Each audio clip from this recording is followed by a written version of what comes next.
I'm here with Kentrell Rouser, a rising star fighting out of Detroit, Michigan, by way of Pontiac, Michigan. Yep. You just made it into a different step in your boxing career now. You're an amateur boxer, but you won a USA boxing national tournament. So tell me what that was like and what that means for your career.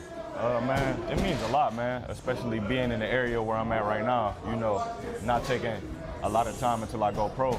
So, you know, winning that international championship and getting invited out to the Olympic Training Center, you know, that's something that's good for my career. And getting Olympic Training Center, is that the first step to trying to make it to the Olympics? You know, the Olympics are going to be in LA in 2028. Is that something that you're trying to? I mean, really, man, I let God dictate that. Each day I just come into the gym and try to get better, whether it's me going to the 2028 Olympics or me turning pro. Okay. And you fight both here at Superbad Boxing Gym, well, you train here at Superbad Boxing Gym, and also at the gym in Pontiac. Yes, sir. You have your father as a trainer? Yes, sir. Tell me what that's like. Man, that's everything, man. You know, my father, he put me and my brother in this since day one. You know, my father, Kentrell Rouser, man, it's no words that I can express how much, you know, that means to me, you know, to be able to have that in my corner. Okay. And you're 22 years old. How long have you been boxing? I've been boxing since I was a kid, since I was about 5 years old. You know, I remember my father started me and my brother going on runs when I was about 5, 6. Okay.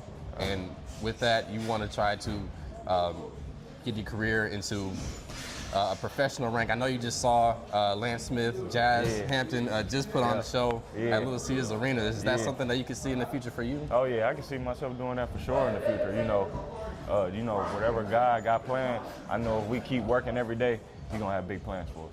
And you fight at 150. Well, you just did the tournament at 154. You moved up from welterweight. Tell me what that's like moving up in weight. Really, man, to be honest, it's no different. I just trust my skills. No matter what I go in weighing, as long as I'm on my A game and my skills is there, that's gonna carry me through anything. Was it an adjustment as far as what you do in training or anything, or how you eat in your diet? Was it any harder?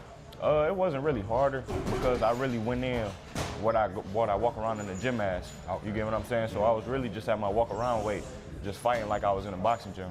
So, you know, not having to cut no weight, not having to stress on weight, just out there just worrying about boxing and winning. Does that kind of help a little bit, like maybe with your punch resistance, or make you feel more powerful, you know, when you have that extra weight on you?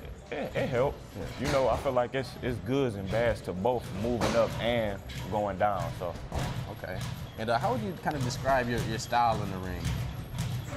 I'm a boxer first. You know, I'm a boxer first, but you know, I'm real aggressive if I see the opening.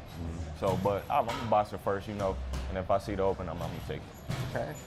And as far as what's next coming up for you, you know, you have the Olympic Training Center, but are there any other tournaments or anything else coming up next for you? Really, I'm just taking it one step at a time. You know, I'm gonna go out to the Olympic Training Center. They got us out there for a month in Colorado Springs.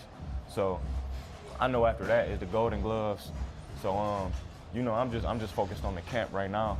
Go out there, be sharp, be strong, have a clear mind. You know, feel good. Gold Gloves are coming up in April, right? Correct? The States is in April, and the Nationals is in May. Okay. And you won a national title before, right? Yeah, I won a National Golden Glove before. Wow, okay. Yeah. Okay, so so you have the Golden Gloves coming up. You won, how many times are you a national champion? This is my second. Second time, okay. So you win, if you go there and you compete at the National Golden Gloves, at what point do you see yourself maybe turning this into a professional career? I'll tell you, it's sooner than later. I can tell you that. But right now, I'm not really focused on the exact date. I'm just focused on winning these tournaments and keep on winning and growing as a fighter. You know, when God says it's time, then it's gonna be time, for sure. You're gaining that valuable experience too, as an amateur. You know, you can talk about how valuable that amateur experience is, especially on that national level, competing against some of the best, against some of the people who are also gonna try to go pro. Yeah, for sure. I feel like, man, especially in the Golden Gloves, you know, because the Golden Gloves is the best of the best coming out of each state. So, you know, for me to have that under my belt and for me to go back and do it again, you know, that'd be good for my resume and it'd be good for experience. And I believe it was last year the national tournament was in Detroit, correct? No, that was 2023. 2023, yeah, okay. 2023. Were you there for that one? I wasn't there for that one. Okay. Yeah, I wasn't there for that one. Okay. That's the only one I missed within the past 4 years. Okay. Yeah.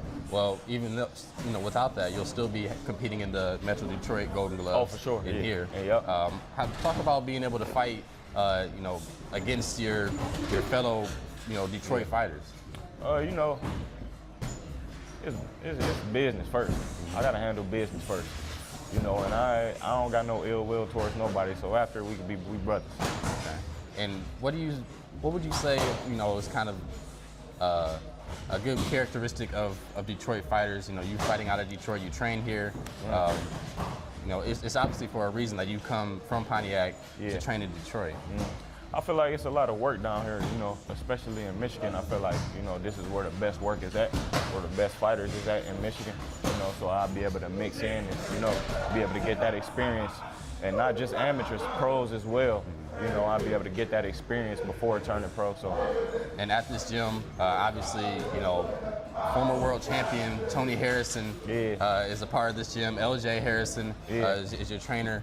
How would you describe, the relationship that you have with them and that you built, with them being so accomplished and being able to be training you? It's good for me to be able to, because they experience. So it's good for me to be, able to come down here in the box and to get that experience myself. You get what I'm saying? Because Tony, a former world champion, like you said, so he know, how it feels to be at the top, the actual top. So, I could be able to get pointers, get tips on what and what not to do. All right, Kentrell, you were getting some work there on the bag. You just telling me about how fighters, they always fight through something. And through this whole tournament and everything that you've been working with, you've been working through a little bit of an injury. So tell me a little bit about that. Man, coming into this tournament, I really trusted my faith in God because, coming before I got to the tournament, I went to the doctor, I had a torn ligament in my hand. So just had to fight through it, man, go back home, pray, prepare right with my father and with my team. Just trust God and go out and do what I do. You had that injury in preparation, getting a professional fighter ready. Tell me about that. Who are you training with in that? I had a chance, man, to get some rounds in with Tony Harrison, former WBC super welterweight champion, man. And, it was good for me to get that experience, man, being able to get endless rounds with him, especially going to a tournament like that. And tell me about just fighting through something like that. I mean, how hard is it to kind of stay focused on your game plan and fight through the pain? Really, man, it's spiritual and mental. We always talk about the mental part, say it's all mental. To me, it's all spiritual. You trust in God, you trust in your work. God gonna bring you through. Do you think that your spirituality, your trust in God has allowed you to overcome some things in the ring and brought you this far as in boxing? Oh yeah, for sure. That's everything. I pray before I go into a fight, pray before training, after training. So yeah, that's everything to me, man. Fresh off of a USA International Boxing Championship, Kentrell's already back to work, getting ready for some Olympic level training in Colorado Springs.